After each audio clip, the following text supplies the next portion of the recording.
Assalamualaikum warahmatullahi wabarakatuh.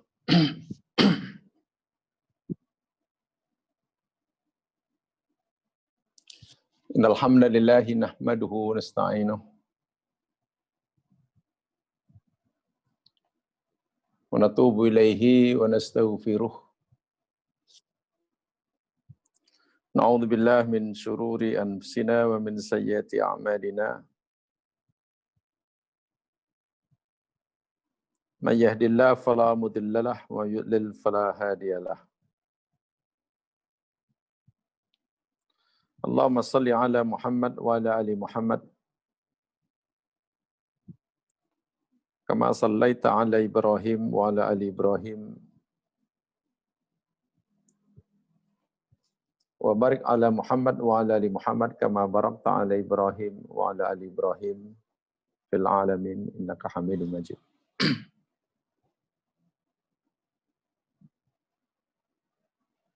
Allahumma bika asbahna wa bika amsayna wa bika nahya wa bika namut wa ilaika nusyur. Bismillahilladzi la yadurru ma'asmihi syai'un fil ardi wa la fis sama' wa huwas samiul alim. Bismillahilladzi la yadurru ma'asmihi syai'un fil ardi wa la fis sama' wa huwas samiul alim. Bismillahilladzi la yadurru ma'asmihi syai'un fil ardi wa la fis sama' wa huwas samiul alim. Rabbi shrah li sadri wa yassir li amri wa hlul 'uqdatam min lisani yafqahu qawli. Amma ba'd.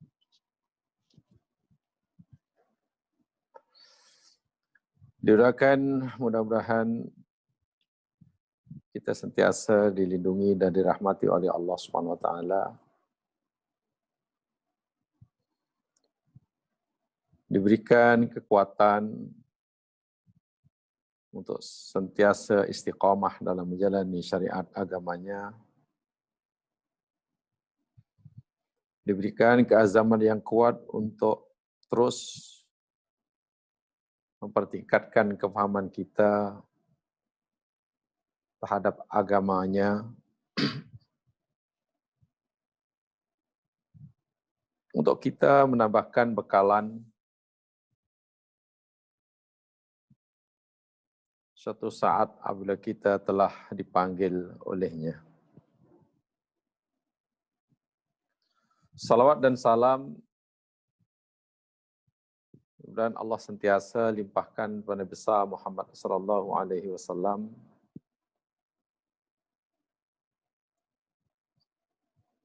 Nabi dan Rasul akhir zaman yang diutus oleh Allah untuk menyampaikan, menebarkan rahmat ke seluruh alam,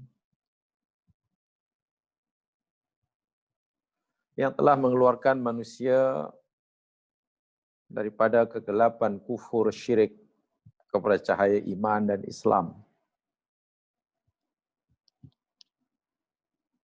Nabi dan Rasul satu-satunya yang kita harapkan syafaatnya kelak pada hari pembalasan. Para pendengar yang dirahmati Allah sekalian, pagi ini kita akan teruskan seri kajian tadabbur kita akan surah Yunus. Dan hari ini kita akan pelajari ayat berikutnya, yakni ayat yang ke-48. Ayat yang ke-48 daripada surah Yunus.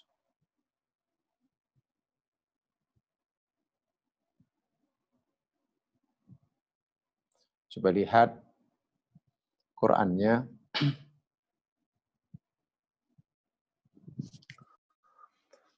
A'udzu billahi minasyaitonir rajim. Bismillahirrahmanirrahim.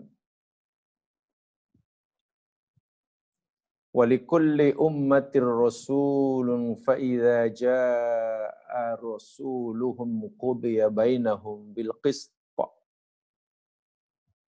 wa hum la yuslamun. Walikulli ummatin rasul, dan bagi tiap-tiap umat itu, yakni Allah utuskan seorang rasul. Fa'idha ja'a, maka apabila telah datang rasuluhum, utusan mereka, qudiya, telah diputuskan, ditetapkan bainahum, antara mereka, bil qist, dengan adil. Wa hum la yuzlamun, sedangkan mereka tidak dizalimi sedikit pun. Bagi tiap-tiap umat ada seorang rasul. Dan apabila telah tiba, telah datang rasul yang diutus itu pada mereka, diputuskanlah yakni amal perbuatan mereka dengan adil, dan mereka tidak dianiaya sedikit pun.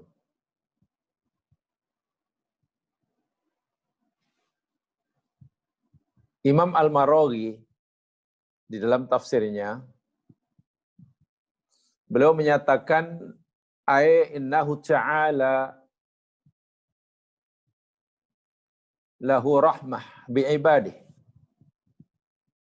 Sesungguhnya Allah Subhanahu wa taala mempunyai rahmat yang sangat besar kepada hambanya. Dan salah satu daripada rahmat Allah kepada hamba itu, yakni diutuskannya utusan. Izalatul hujjah, untuk menghilangkan hujjah.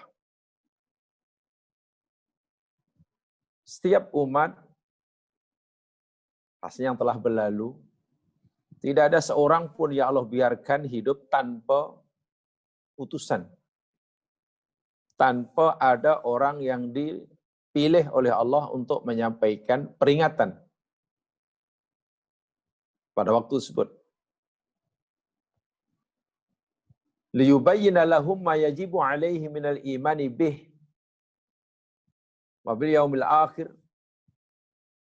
Yang tugas utamanya agar Rasul itu dapat menjelaskan pada mereka apa-apa yang wajib dilakukan oleh mereka, sama ada berkaitan dengan iman, mengisahkan Allah, dan bagaimana mereka mengabdikan diri pada Allah dengan benar. Wa ma yujih minal iqabi fi dzalikal yaum. Dan juga memberi tahu pada mereka apakah amalan yang boleh menyelamatkan mereka daripada azab kelak. Secara ringkas, setiap Rasul diugas oleh Allah untuk memberitahu pada mereka jalan apa yang mereka mesti lalui untuk membolehkan mereka masuk surga, dan jalan mana yang mereka mesti tinggalkan dan elak.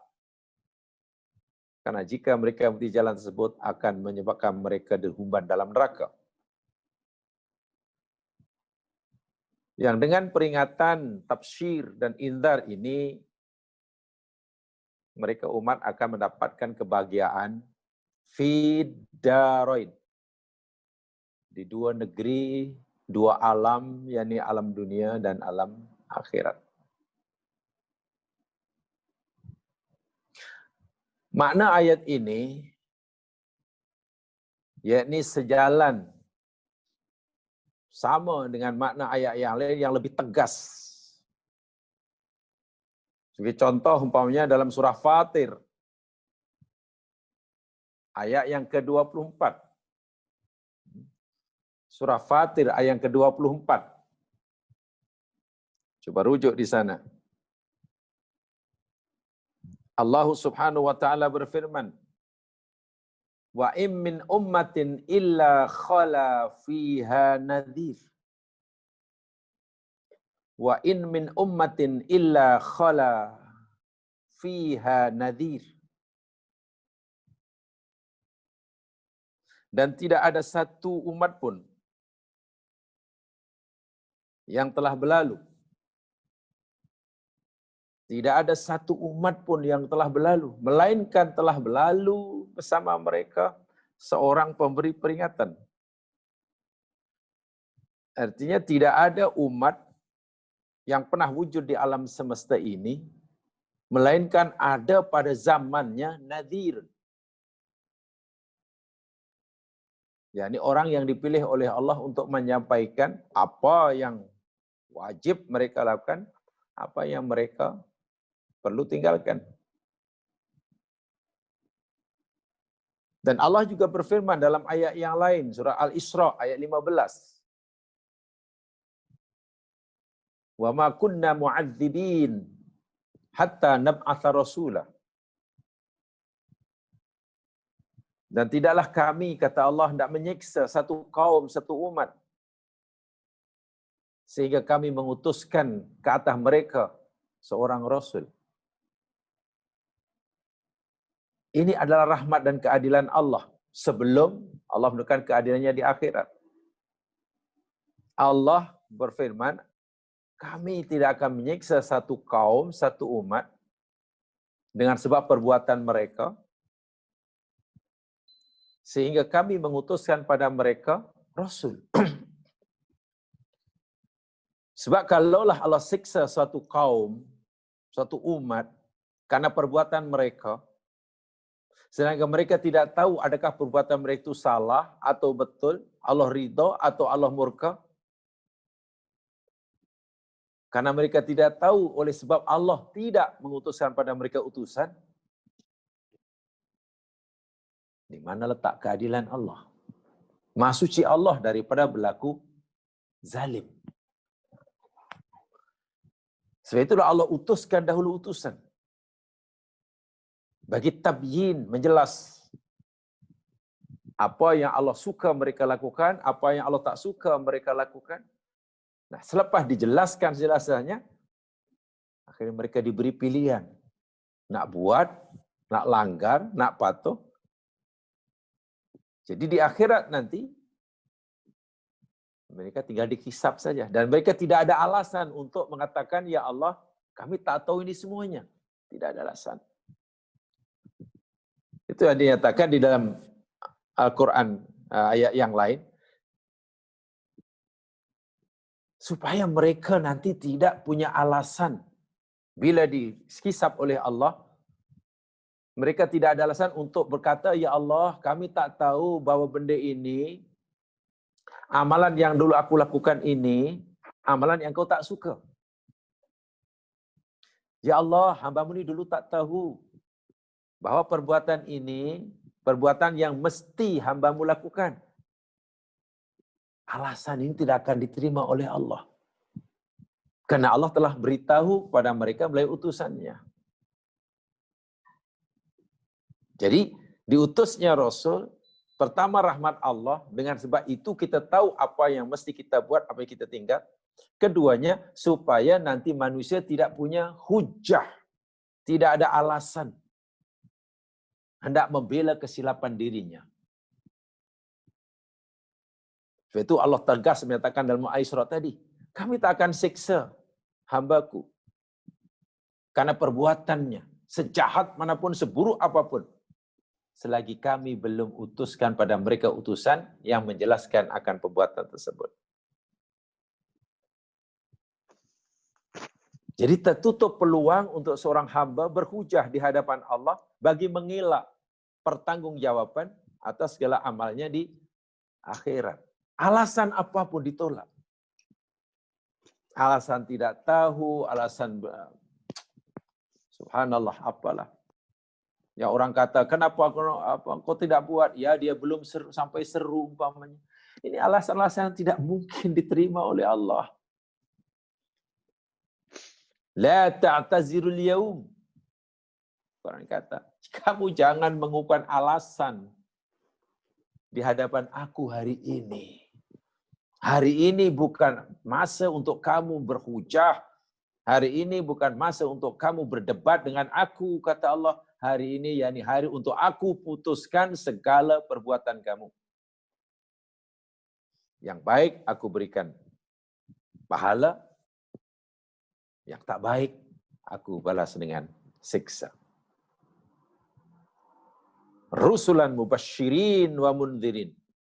Utusan-utusan itu aku utuskan untuk mubasyirin, memberikan kabar gembira, wa mundhirin, dan memberikan peringatan.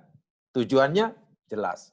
Li'alla yakuna linnasi 'alallahi hujjah ba'dar rusul.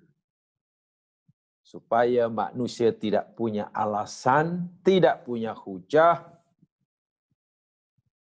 di hadapan Allah kelak untuk mengelak daripada pertanggungjawaban atas segala amalnya di dunia selepas diutusnya Rasul itu.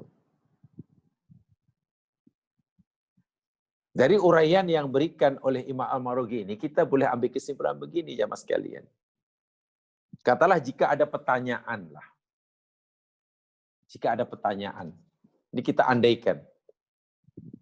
Ada tak agak-agak di muka bumi ini, di planet bumi ini, daripada zaman dahulu hingga sekarang, satu kumpulan umat manusia yang tidak diutuskan oleh Allah kepadanya pemberi peringatan. Istilah Quran Nadhir. Kalau itu pertanyaannya, berdasarkan ayat ini, khasnya ayat yang ke-24 surah Fatir tadi, jawabannya tidak ada. Tidak ada umat yang pernah menjadi penduduk planet bumi yang Allah tidak pernah utuskan, yang Allah tidak utus pada mereka nadhir, pemberi peringatan tentang keesaan Allah. Tidak ada. Sama ada orang yang tinggal di pedalaman hutan belantara,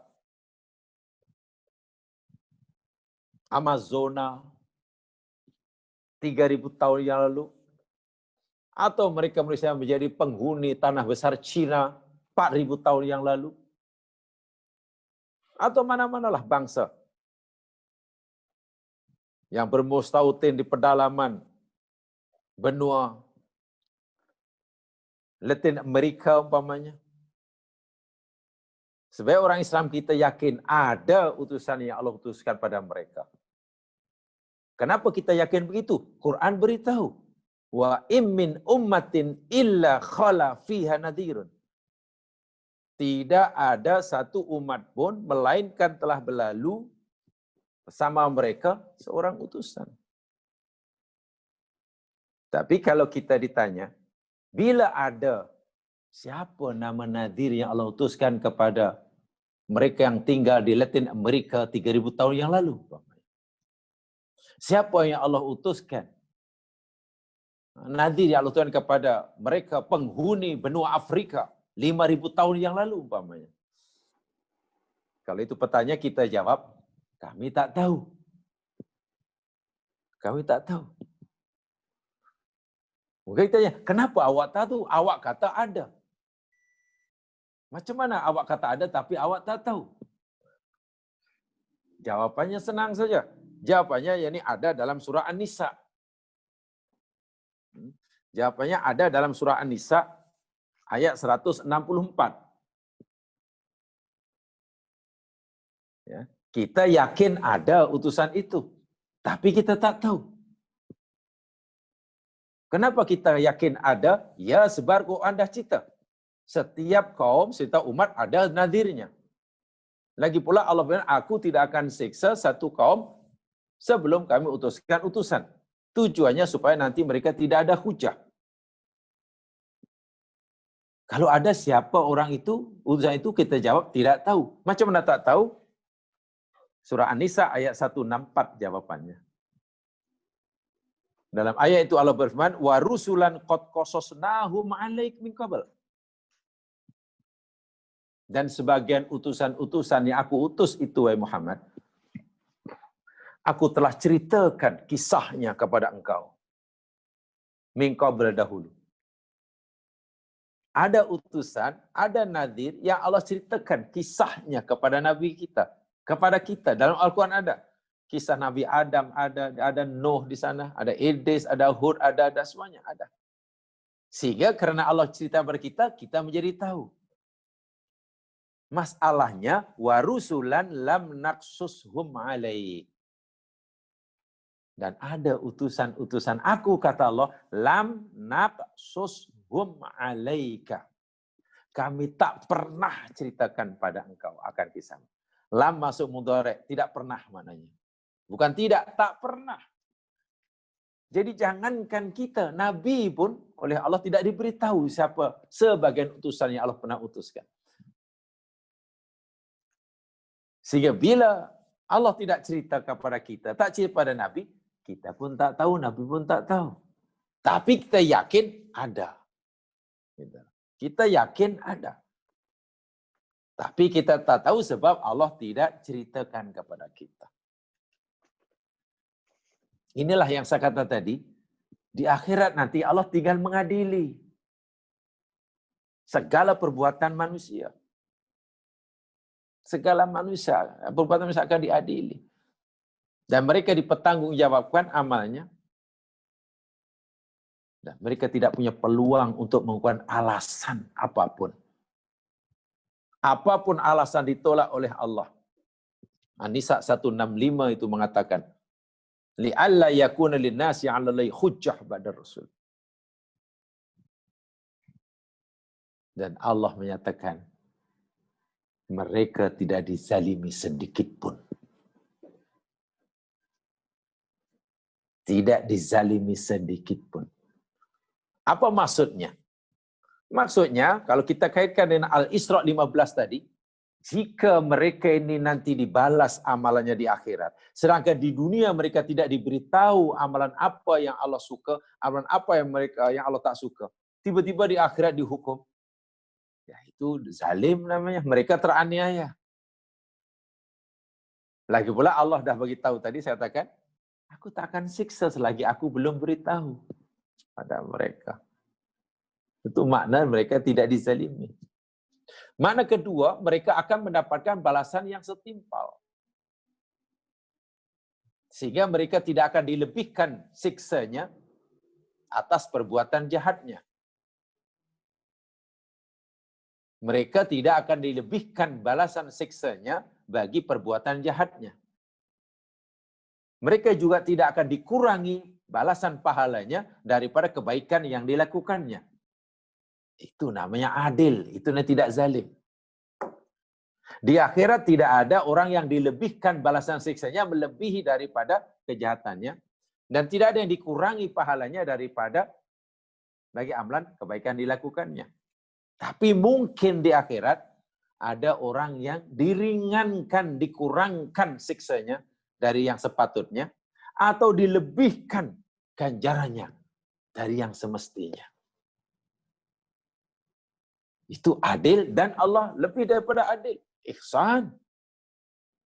Karim. Membalas. Zalim itu maknanya bila kita buat amal lebih, yang sepatutnya dapat ganjaran lebih, dikurangi. Atau tidak dapat sama sekali. Berhak tapi tak dapat. Itu zalim. Atau melakukan kesalahan, hukumannya melebihi dari yang sepatutnya. Itu zalim. Tapi tentang lebih dan kurang, tentang berkaitan balasan, Allah lah yang maha menilai, bukan kita. Allah yang maha menilai, bukan kita.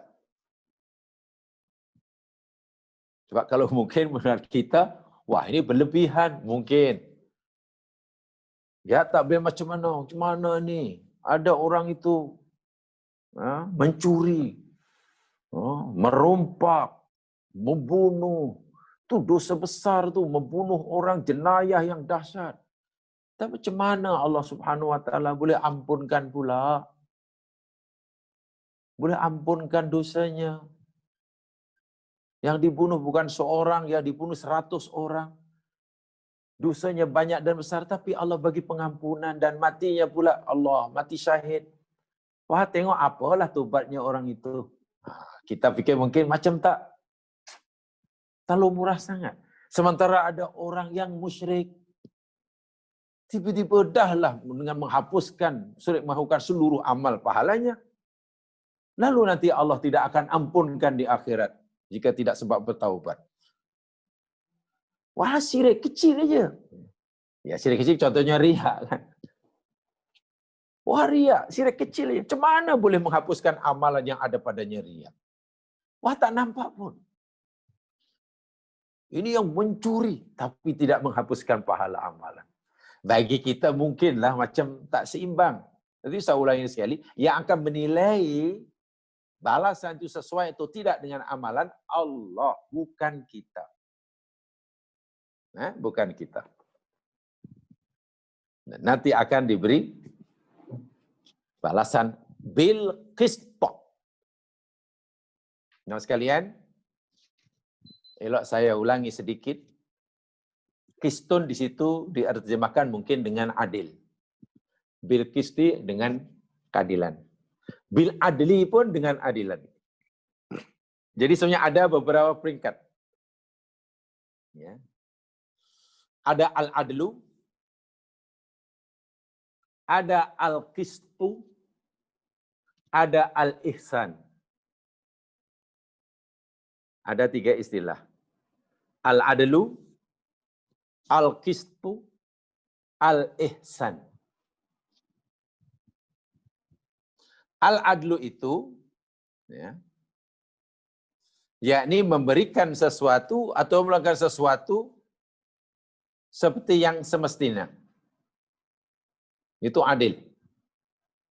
Kalau dalam masalah membalas, dalam masalah balas-membalas, membalas sesuatu sesuai dengan perbuatannya.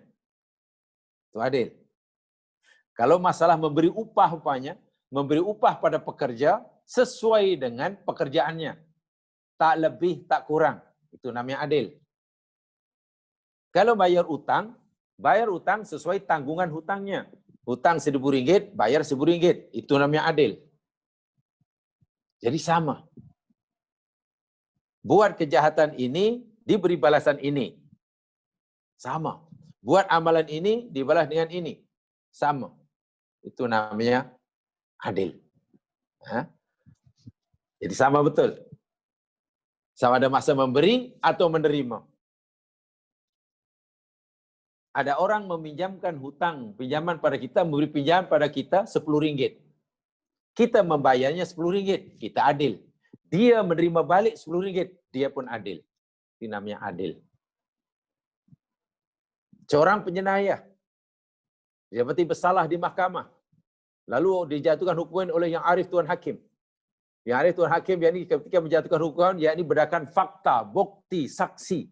Dan juga mengikut peraturan perundangan yang ada, yang berlaku. Hakim itu adil.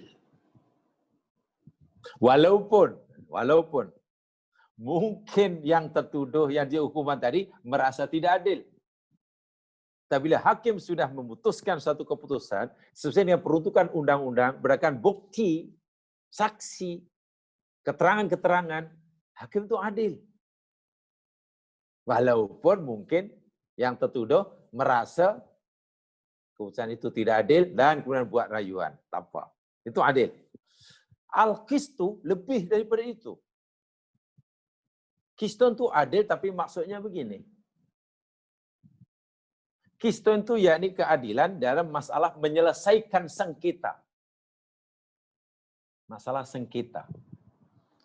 Jadi kalau ada 2 orang yang berbalah, berselisih, A dan B berselisih umpamanya, ada bla bla bla bla bla, masing-masing mendakwa dirinya yang benar. Lalu jumpa kita. Kemudian kalau keputusan kita itu, kita bilang, okey, sekarang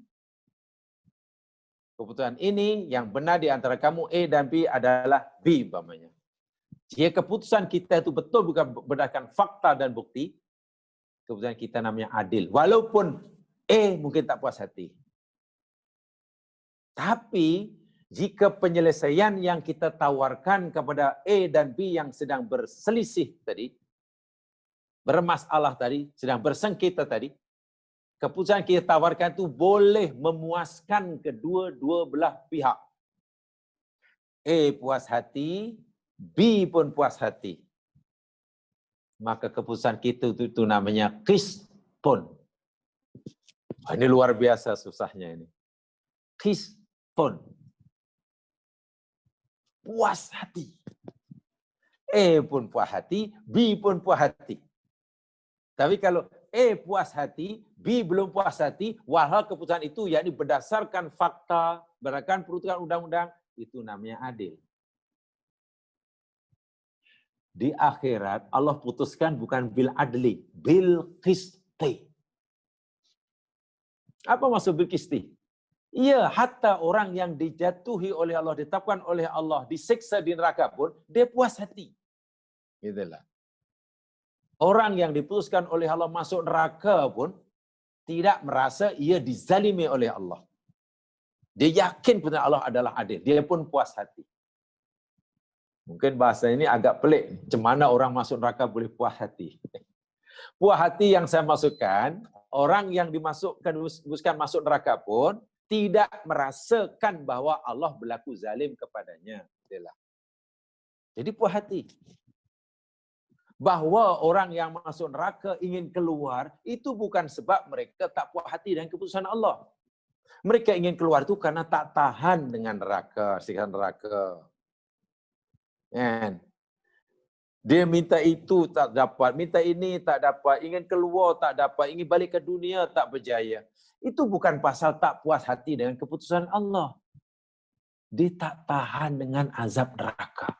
Anda bayangkan, jika seorang manusia yang ditetapkan oleh Allah, diputuskan oleh Allah, berdasarkan amal perbuatannya, diazab dalam neraka, itu pun puas hati.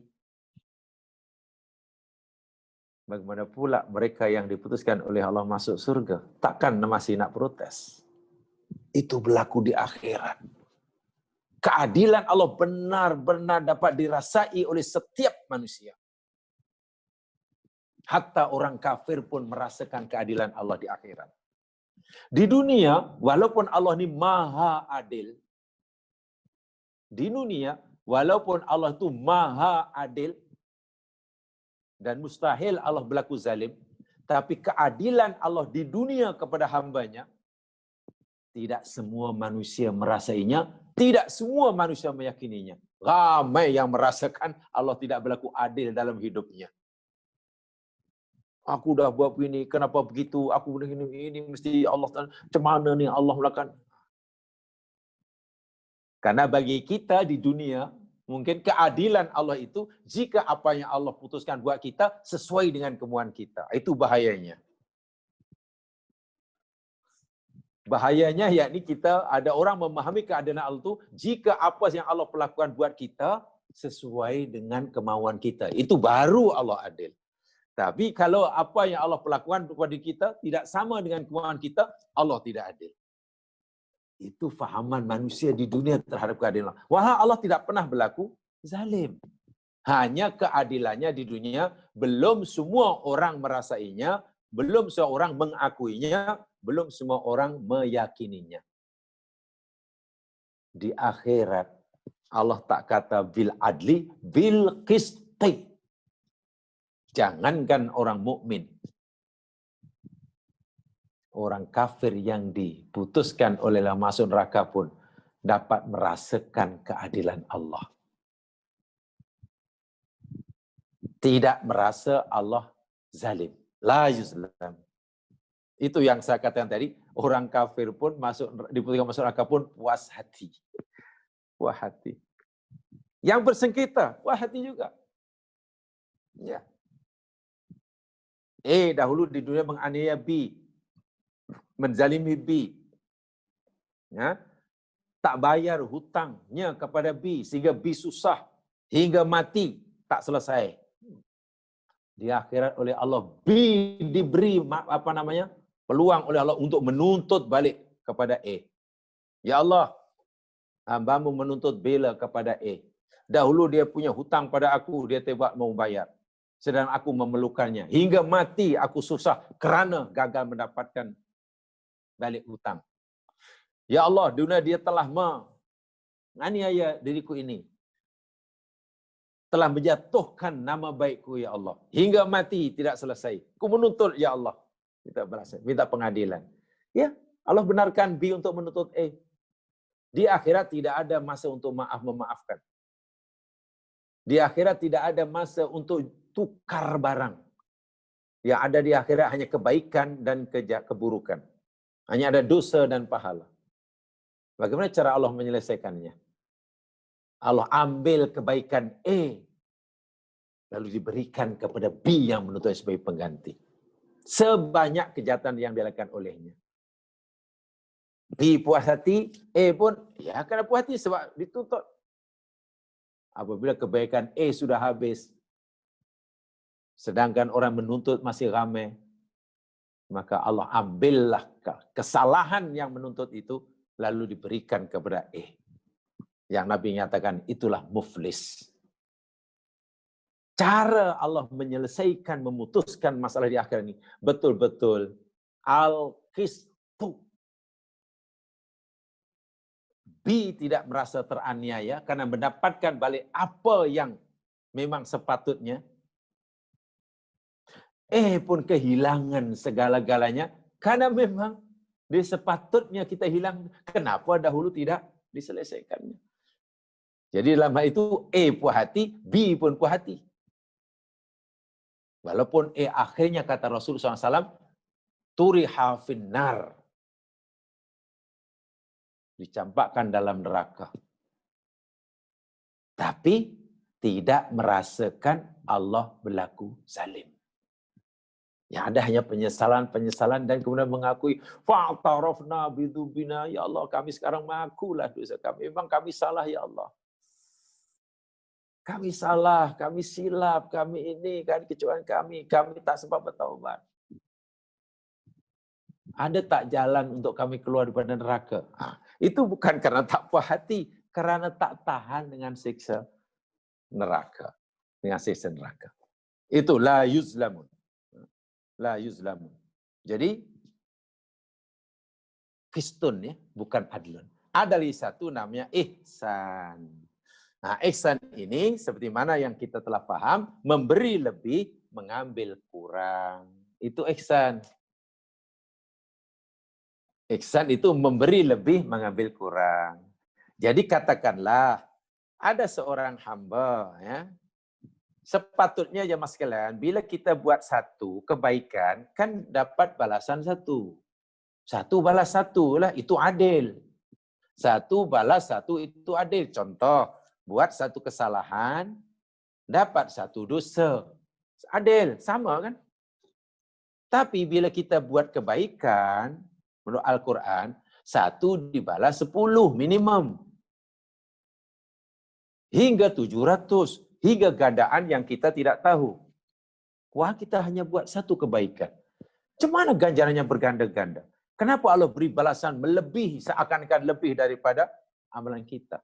Jadi Allah bagi lebih daripada yang kita buat. Nah, itu kalau dalam masalah balasan, dalam konteks balasan, itu namanya ihsan. Ihsan.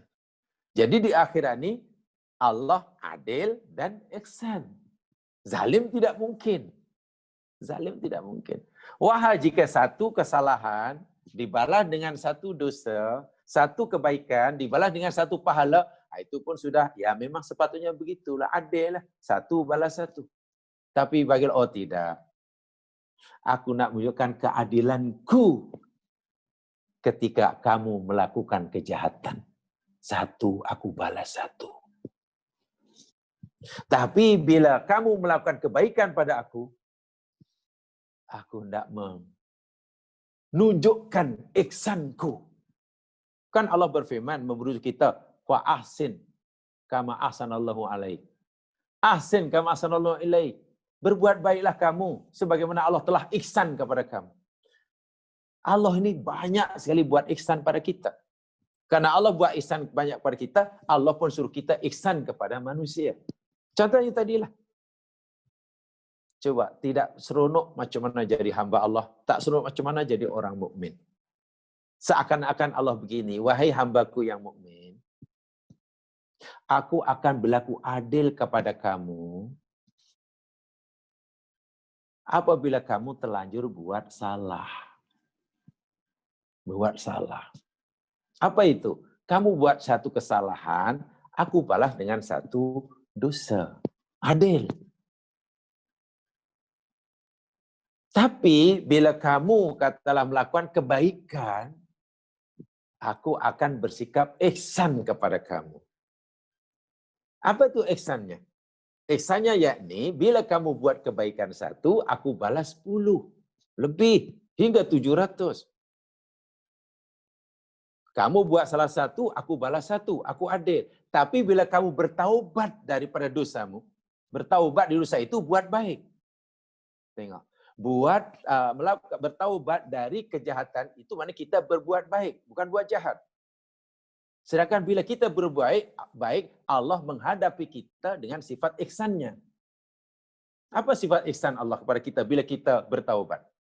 Allah kata, aku akan ampunkan dosa kamu dan aku akan berikan pahala kepadamu, hadiah. Itu ada di dalam surah Al-Furqan itu. Ya, dalam surah itu. Wa man taba wa amila amlan sholihan. Wa man taba wa amana wa amila amlan sholihan fa ulaika yubaddilullahu sayyi'atihim hasanat. Maka Allahu ghafurur rahim. Siapa sahaja yang bertaubat pada aku, taubat itu maknanya melakukan kebaikan. Dan bila buat kebaikan, Allah akan berlaku ihsan. Apa ihsan Allah? Pertama, dosanya diampunkan. Taubat dosa diampun itu adil. Tapi Allah kata, tak, aku nak ihsan. Apa dia? Aku akan ganti keburukan kamu dengan kebaikan. Dahlah dosa kita diampunkan, kita pula mendapat pahala kan kita mau bertaubat. Masya Allah. Inilah Allah Subhanahu wa Ta'ala.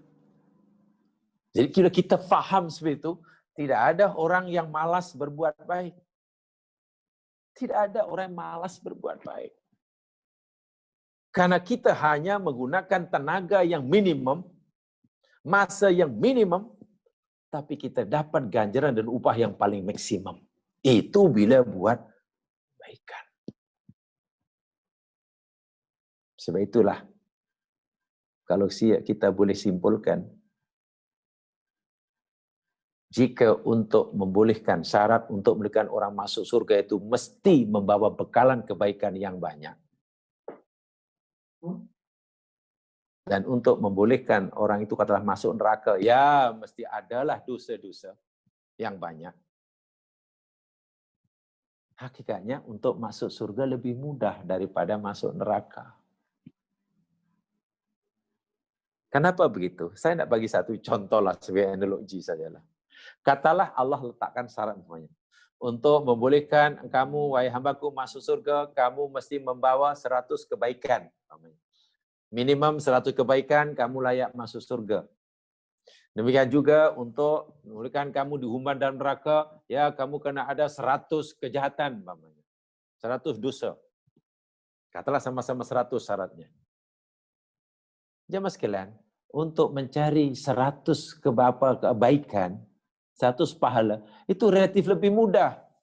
Karena kita hanya perlu melakukan 10 kebaikan saja. Kan 1 digandakan 10. Untuk dapatkan 100, hanya perlu buat 10 saja. Sementara untuk mendapatkan 100 dosa, kena buat 100 kali. Jadi nak masuk neraka itu susah. Nak masuk surga sebenarnya senang. Inilah rahmat Allah. Itu pun, Masya Allah. Allah hantar dulu utusan menjelaskan ini sehingga kita faham. Hanya bila dah dijelaskan kemudian orang itu inkar, barulah dia akan mendapatkan balasan yang setimpal kelak. Dan itu karena kesalahan mereka sendiri. Kesalahan mereka sendiri. Ini dia. Jadi qudiya bainahum bil qist. Ai hina idzin qudiya hina idzin bainahum bil qist ay bil adl wa hum la yudlamun min jazaa'i a'malihim syai'ah. Mereka tidak dizalimi sedikit pun daripada balasan amal mereka. Walakin yujazil muhsin bi ihsanihi. Bahkan lebih dari itu, orang yang berbuat baik akan diberikan balasan dengan kebaikannya, digandakan tadi. Karena dia buat baik, Allah pun akan, karena orang itu ihsan, maka Allah pun berlaku ihsan pada orang itu. Wal musii'u min ahlil iman, demikian juga orang yang berbuat jahat daripada ahli iman, imma yu'aqibuhullah wa imma ayafu anhu. Demikian juga orang yang beriman kan melakukan kesalahan. Bila orang melakukan kesalahan ini, boleh jadi sama ada bila Allah nak menggunakan, nak memperlakukannya dengan sifat adilnya, si mukmin yang berdosa itu akan disiksa. Itu jika Allah hendak mempertunjukkan sifat adilnya. Tapi kepada si orang mukmin, Allah boleh jadi menunjukkan sifat ihsannya, sifat ghafurur rahimnya. Sehingga Allah juga boleh berkuasa jika hendak mengampunkan dan memaafkannya. Itu bertuahnya orang mukmin. Berbeza dengan orang kafir, wal kafiru yakhluduna finnar. Sedang kafir akan kekal dalam neraka. Orang kafir, mati kafir, itu di akhirat, ya pasti neraka lah. Orang kafir di dunia, matinya mati kafir, di akhirat pasti neraka. Orang mukmin di dunia mukmin, kemudian meninggal sebagai orang mukmin, ya insya Allah masuk surga. Apalagi husnul khotimah. Sekarang orang mukmin di dunia, tetapi berdosa, masih ada dosa yang dibawanya ketika ia meninggal. Ada dosa yang belum mendapat pengampunan. Bagaimana nasibnya di akhirat? Jumpa Allah masih bawa dosa dan dosanya belum sempat bertaubat. Selain dosa syirik. Di akhirat orang mukmin seperti ini, yakni terpulang kepada Allah. Terpulang kepada Allah. Insya'a ghafaralah wa insya'a adabah. Bila jika Allah menghendaki, Allah boleh ampunkan dia, tak ada siapa yang protes. Dan jika Allah kehendaki, Allah boleh azab dia. Kalau saya gunakan istilah pertama tadi, jika Allah menunjukkan sifat adilnya, Allah akan siksa si mukmin yang berdosa itu karena dosanya belum dapat pengampunan. Tapi jika Allah menunjukkan ihsannya, ghafur rahimnya, Allah akan ampunkan. Itu jika si mukmin meninggal dan masih membuat dosa yang belum terampun kecuali dosa syirik. Hanya jika si mukmin itu meninggal dan masih membuat dosa syirik, di akhirat pasti Allah akan siksa karena dosa syiriknya itu. Nah, karena dosa syiriknya itu. Sebab dosa syirik Allah nyatakan Allah tidak akan ampunkan kecuali dengan taubat sebelum ia mati. Sementara dosa selain syirik Allah mungkin boleh ampunkan, mungkin Allah akan siksa di akhirat. Itu bertuahnya orang mukmin. Dan itu rugi dan malangnya orang kafir. Jadi di akhirat ini, dzalika qadaa'ullah bainahum bil qist. Itulah ketetapan Allah antara mereka dengan adil. Keputusan yang boleh memuaskan semua pihak. Keputusan yang Allah putuskan yang boleh memuaskan yang tertuduh. Sehingga tidak, tadi, orang kafir pun merasakan yang dirinya tidak dianiaya oleh Allah. Wa dzalika la syakka. Dan itu adalah tidak meragukan sedikit pun. Itulah keadilan. Adlun la zulmun. Adlun la zulmun. Baik. Kemudian ada ulama lain yang memahami juga ayat ini. Ya. Tapi maksudnya sama. Maksudnya sama. Oh iyalah. Imam Ar-Razi dalam tafsirnya, Imam Asy'arawi. Nah, kata Imam Asy'arawi, wal haqqu subhanahu wa ta'ala la yuzlimu syai'an ahadan. Allah subhanahu wa ta'ala tidak menzalimi seorang pun. Wala yu'adzibu qauman illa ba'da ay yakfuru birrasul ladzi arsalahu ilaihim. Dan Allah tidak akan menyiksa satu kaum kecuali selepas mereka kufur kepada utusan yang Allah utus kepada mereka. Allah tidak akan memiliki satu kaum kecuali selepas mereka itu kufur kepada utusan yang Allah utus pada mereka. Itu yang dimasukkan dalam ayat yang sebelumnya tadi. Wa ma kunna mu'adzibina hatta nab'atsa rasula itu. Dan juga banyaklah ayat yang semakna dengan ini. Contoh, lam yakur rabbuka muhlikal qura bidzulmin wa alwa ghafilun umpamanya. Itu dalam surah apa itu? Surah Al-An'am kalau saya tidak salah. Lam yakur rabbuka, dan Tuhanmu tidak mungkin muhlikal qura, membinasakan satu kaum dengan kezaliman. Wa alwa ghafilun, dan ahlinya yang lalai. Apa maksudnya? Kaum itu, penduduk itu belum diutuskan oleh Allah pemberi peringatan. Sehingga banyak perbuatan yang salah. Walaupun yang salah, Allah tidak mungkin membinasakannya. Kalau Allah binasakannya juga, sedangkan mereka tidak tahu yang dibuat itu benar yang salah, oleh sebab belum ada yang memberitahu, itu namanya kezaliman. Dan itu tidak mungkin. Fala tajrima wala uqubata illa binassin. Ini bermakna tidak ada balasan siksa, tidak ada hukuman, illa binassin wa bibayanin, kecuali mesti berdasarkan adanya nas dan penjelasan li tajrimi hadzal fi'li aw dzalik, yang menunjukkan bahwa perbuatan itu adalah jenayah.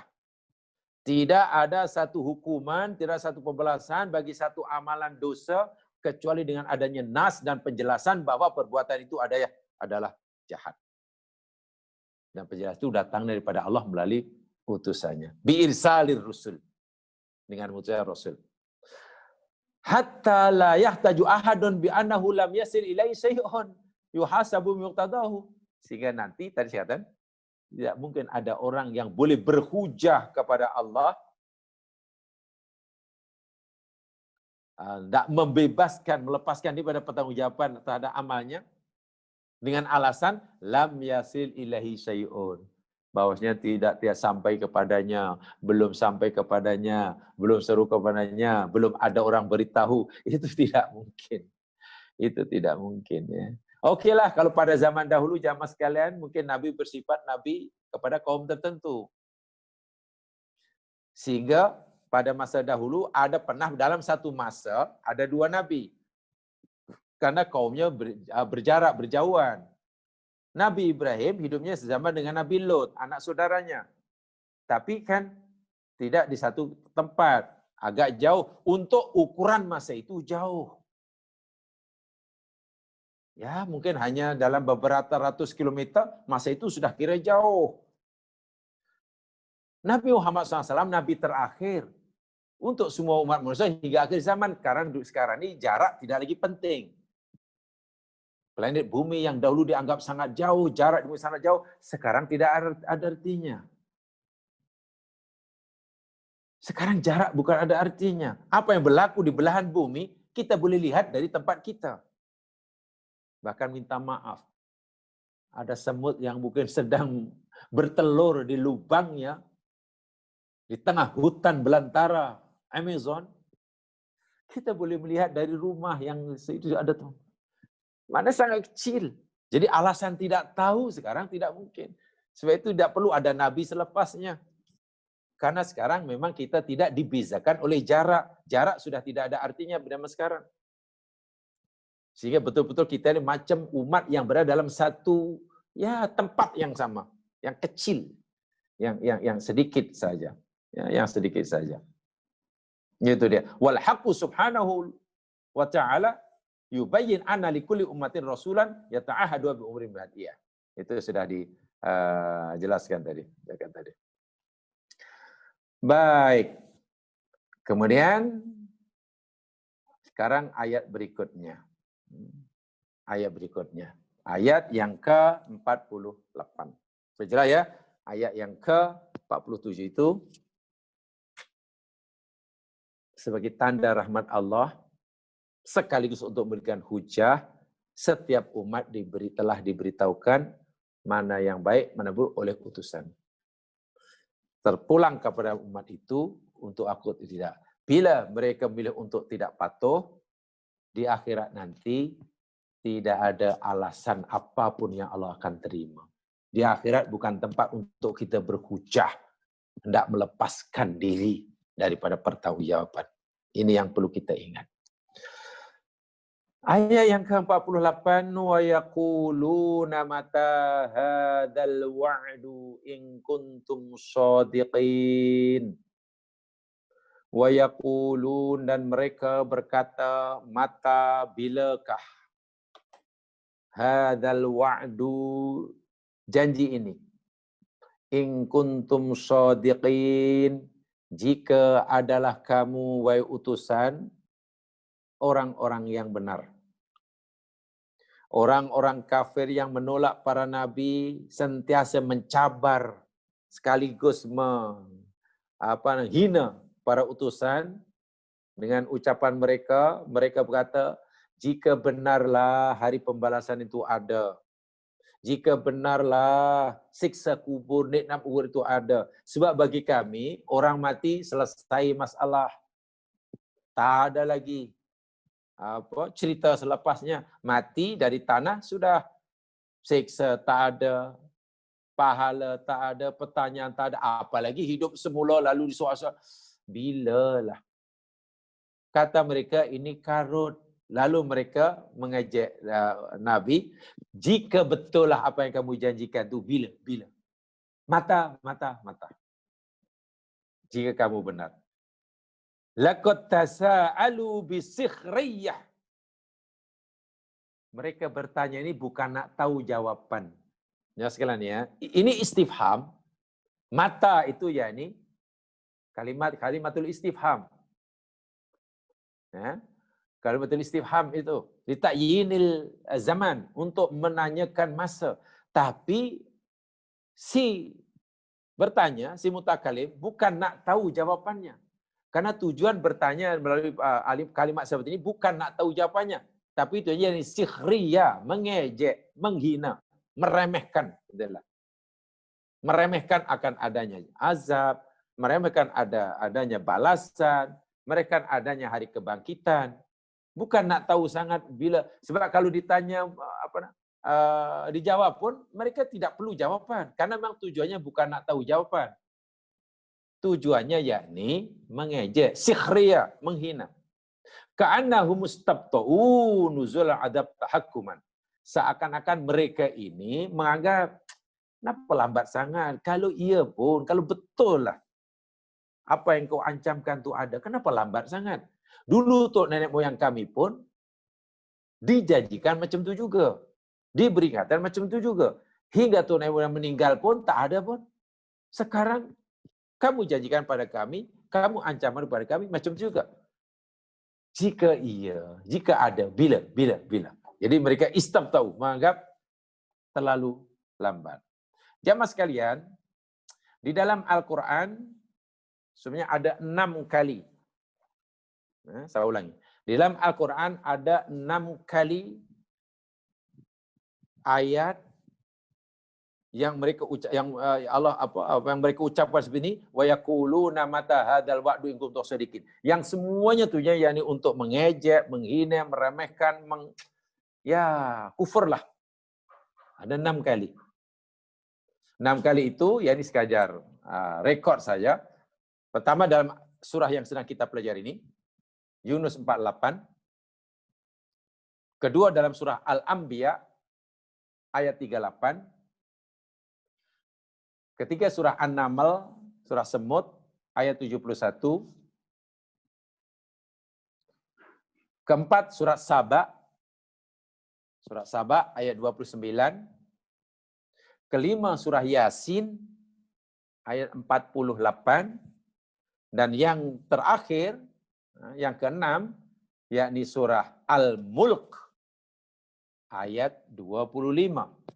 Ini bunyinya sama nih. Wa yaquluna mata hadzal wa'du in kuntum shadiqin. Dan ada lagi satu pertanyaan yang juga mengejek, nadanya lebih kurang sama, tapi yang mereka tanyakan bukan mata hadzal wa'du, tapi mata hadzal fathu. Yani ada dalam surah As-Sajdah ayat 28. Wa yaquluna mata hadzal fathu in kuntum shadiqin. So 6 kali wa yaquluna mata hadzal wa'du in kuntum shadiqin, dan sekali mata hadzal fathu. Apalah. Yang penting daripada 6 ayat yang sama dan sekali berbeza dari Al-Fathu, ke-7 susunan tarkib istifham seperti ini yang diucapkan oleh orang kafir dahulu kepada para nabi, lagi-lagi tujuannya bukan nak tahu jawaban, bukan. Karena mereka memang tidak percaya. Orang yang tidak mempercayai akan adanya hari pembalasan, akan adanya siksa kubur, nikmat kubur, bagaimana mungkin mereka bertanya, bila itu? Kalau mereka bertanya nak tahu, itu tidak mungkin. Yaitu pertanyaan mereka ini, saya ulangi, bukan nak tahu, tapi nak sikhriya, tahakkum, mengejek. Mengejek, menghina, meremehkan begitulah. Meremehkan begitu. Jadi, ucapan sebenarnya tidak mungkin keluar kecuali pada mulut orang kafir. Hati-hati. Hati-hati. Hati-hati kita menggunakan pertanyaan seperti ini ya. Sana bagi satu contoh. Satu contoh ya, supaya kita mengambil pelajaran. Coba jamaah lihat di dalam surah An-Nur.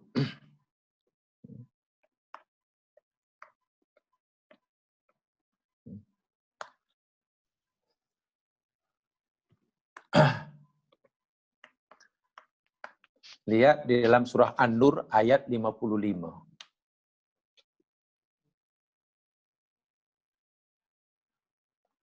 An-Nur 55. Ini supaya kita dapat pengajaran. Sebab tadi tujuannya kan, tujuan pertanyaan bukan nak tahu jawaban, tapi tujuan pertanyaan yakni menghina, meremehkan, karena mereka ini orang yang sangat tidak percaya.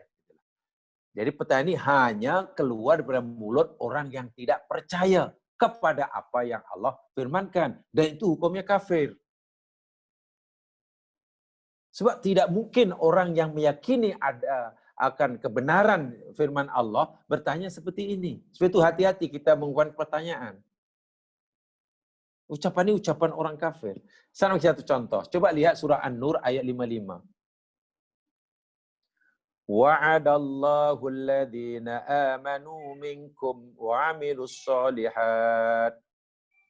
Allah telah berjanji kepada orang-orang yang beriman daripada kamu dan orang-orang yang mereka beramal soleh.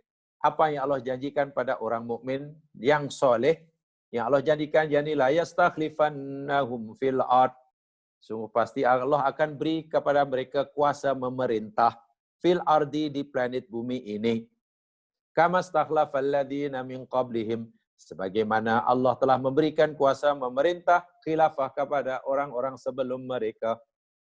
Dan bila orang mukmin itu sudah menjadi pemimpin dunia, jadi imam bukan makmum. Sebab sekarang orang mukmin kan kira masih masyarakat Muslim sekarang ini kan masih kira makmum dalam banyak hal. Dalam sistem dunia, dalam pentadbiran dunia, orang mukmin kan kebanyakan masih makmum. Dari ekonomi masih makmum, dari politik masih makmum, dari segi ketenteraan, daripada sektorologi masih makmum, daripada dunia apa salah nilai budaya, kita masih jadi makmum kepada orang-orang kafir. Makmum kepada Yahudi. Kita belum dapat mencorakkan dunia, tapi kita masih dicorakkan. Kita belum mampu menciptakan zaman, tapi kita masih mengikuti zaman. Kita belum dapat mempengaruhi dunia, tapi kita masih banyak dipengaruhi. Kita masih menjadi kaum pengguna,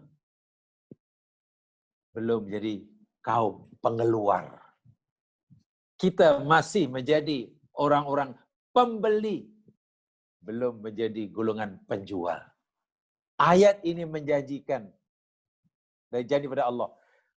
Allah kata, aku berjanji akan menjadikan pada orang mukmin dan amal soleh, yakni kuasa memerintah di bumi. Fil ard itu bumi, bukan di bandar, bukan di negara tertentu.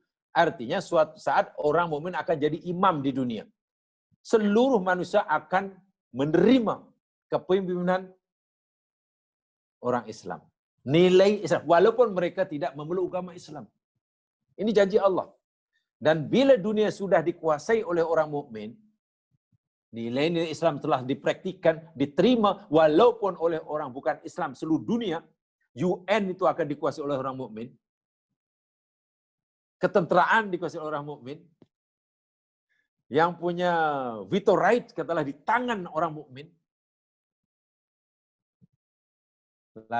Wala yumakkinanna lahum dinahum alladzi irtada lahum. Pasti saya itu, yakni Allah akan memberikan kedudukan yang kuat bagi agama dia. Agama tiba-tiba menjadi di depan, menjadi pengatur bukan diatur. Menjadi pembimbing bukan dibimbing. Agama tiba-tiba menjadi panduan bukan dipandu. Yang mencorakkan bukan dicorakkan. Agama menjadi kuat.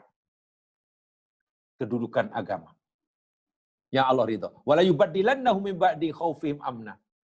Dan Allah akan menggantikan, menukar rasa takut yang mereka alami selama ini dengan rasa aman.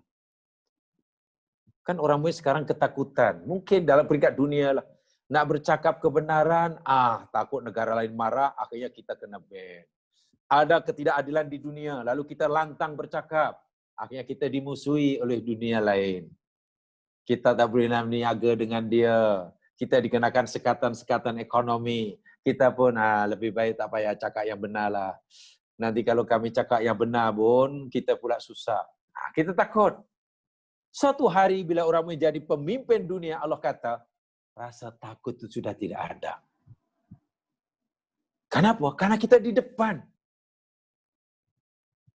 Ketika orang mukmin sudah diperlukan oleh seluruh manusia di dunia. Karena sekarang kita masih memerlukan mereka, belum diperlukan oleh mereka. Ya'budunani la yusyriku nabi. Saat itu mereka akan menyembah aku sahaja dan tidak syirik. Mereka tidak akan syirik kepada aku. Tidak menyekutukan aku. Bahkan mengisahkan. Menyekutukan jangan diartikan hanya sembah batu ya mas sekalian ya. Mereka tidak syirik di sini maknanya bukan mereka tidak ada sembah batu. Bukan. Kan syirik ini bermacam, ada yang jali, ada yang khafi, ada yang syirik akbar, ada saghar. Makna semua tata kehidupan, matlamat hidup orang mukmin waktu itu, tak kira yang duduk di jawatan yang paling tinggi, hingga rakyat jelata, prinsip hidupnya sama. Iyyaka na'bud wa iyyaka nasta'in. Inna sholati wa nusuki wa mahyaya wa mamati lillahi rabbil alamin. Itu prinsip yang dipegangi dengan penuh konsisten, istiqomah, bertanggung jawab. Siapapun orangnya, dimanapun tinggalnya, setinggi mana kedudukannya. Tidak goyah. Karena tahu tujuannya hanya lillah, lillah, lillah. Baik. Ini janji Allah. Pertanyaannya. Ini panjang tafsir, kalau ayat saya pernah tafsirkan ini sangat panjang bersiri. Sekarang kita bayangkan sajalah. Jika janji Allah ni jamaah sekalian telah tiba, kita tak boleh bayangkan bagaimana makmurnya dunia. Bagaimana tenangnya dunia. Ini janji Allah ya. Janji Allah. Tiba-tiba begini. Katalah hari ini, bila melihat keadaan orang mukmin macam ini sekarang ni, ya Allah, saudara kita di Palestin pun ditindas. Hanya menggunakan lastik. Saudara kita di Rohingya pun disembelih. Kita boleh buat apa-apa. So, kalau di mana belahan dunia pun masih ini. Yang dalam negeri sendiri pun belum kuat. Di China pun. Jadi kalau kita melihat realiti yang ada dalam dunia Islam hari ini, di planet bumi, dengan janji Allah ni, kan nampaknya macam betul ke? Katalah, iya ke betul ke Allah janjikan ni, tapi ini dah 15 abad, hampir 15 abad lebih lah Islam ni. Quran janji tapi macam tak ada. Okey. Tiba-tiba terbayang dalam diri kita umpamanya, mata hadal wa'du. Bila lah agaknya janji macam ini ni? Sebab bagi saya ni macam tak mungkin lah tengok orang mukmin Nabi jauh lah daripada jadi imam. Sekarang kalaulah kita meragui jemaah sekalian, ya. Sekarang ni, jika kita meragui janji Allah ini, kerana apa? Karena kita mungkin berpandukan realiti masa usia hari ini, ingat, keraguan kita kepada janji Allah ini akan menjejaskan keimanan kita. Apalagi bila kita tidak mempercayai, jangan-jangan ni janji kosong ni. Kalau ia bila ni dah 15 abad dah orang mukmin, Quran beritahu 15 abad sampai sekarang tak ada tanda-tanda pun. Jangan-jangan kalaulah terlintas jemaah sekalian, rasa tidak percaya atau paling kurang meragui, itu bahaya. Itu kesannya kita terpaksa membayar harga yang mahal. Apa yang harga yang mahal? Terkorban iman kita. Walaupun kita mungkin hanya kata, mata hadal wa'du. Bila agaknya macam apalah nampak. Sekarang pun nak makan susah, gitu pun susah. Keperluan ekonomi tak tu. Orang Muslim masih gaduh saja. Orang Yahudi dah sampai mana-mana kita masih fikir. Orang bukan Islam sudah boleh buat katakanlah kapal angkasa. Kita mungkin baru nak buat hutang pun belum ngerti umpamanya lah. Tiba-tiba Quran janji terlalu tinggilah. Jangan sekali-kali menafikan, jangan sekali-kali meragukan, apalagi menafikan. Itulah maksud ucapan wa yaqulun mata hadzal wa'du. Apa yang kita baca dalam Al-Quran? Hukum hakamnya, keputusannya, pemberitaannya oleh Allah Subhanahu wa taala. Jangan sekali-kali kata, iya ke ini? Iya ke? Jangan sekali-kali meraguinya, apalagi menafikannya. Bahaya. Sebab apa?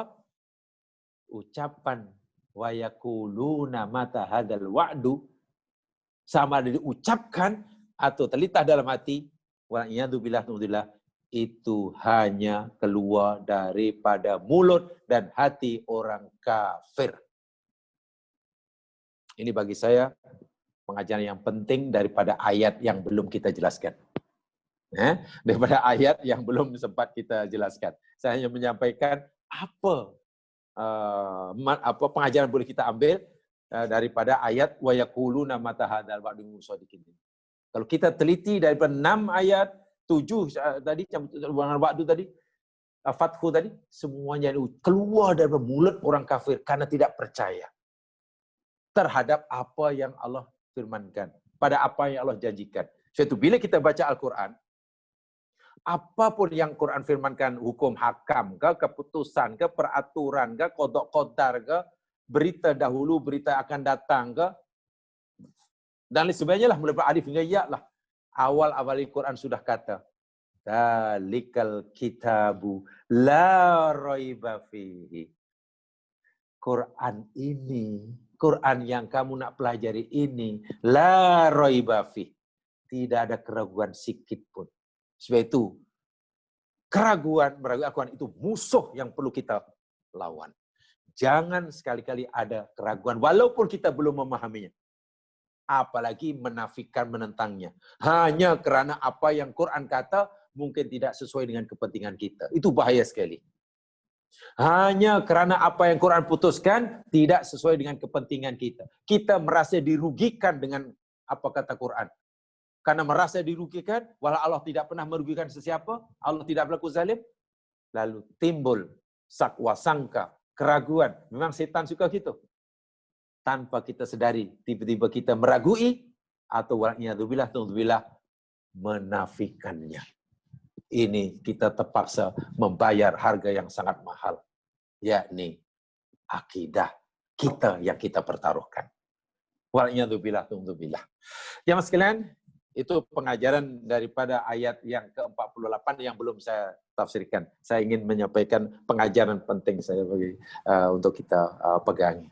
Itu saja yang sempat saya sampaikan hari ini. Yang benar pada Allah jua, yang silap kelemahan diri sendiri.